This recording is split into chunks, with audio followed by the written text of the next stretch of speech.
بسم اللہ الرحمن الرحیم۔ السلام علیکم ورحمۃ اللہ وبرکاتہ۔ عابد راجہ چینل کی طرف سے آج میں اپنے دوستوں کو رسول اللہ صلی اللہ علیہ وآلہ وسلم کا ایک فرمان بتاؤں گا۔ بیت اللہ شریف کے طواف کی کیا فضیلت ہے؟ حضرت عبید اللہ بن عبید فرماتے ہیں کہ ایک شخص نے ابن عمر رضی اللہ تعالیٰ عنہ سے فرمایا، اے ابو عبد الرحمن، میں دیکھتا ہوں کہ آپ صرف ان دونوں پتھروں کو چھوتے ہو۔ انہوں نے فرمایا، ہاں، اس لیے کہ میں نے رسول اللہ صلی اللہ علیہ وآلہ وسلم سے سنا ہے کہ ان کو چھونے سے گناہ مٹتے ہیں۔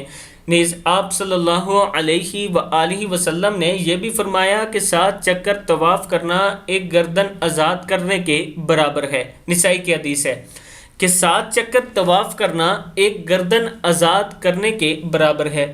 اللہ تعالی ہم سب کو عمرے اور حج کی سعادت نصیب فرمائے۔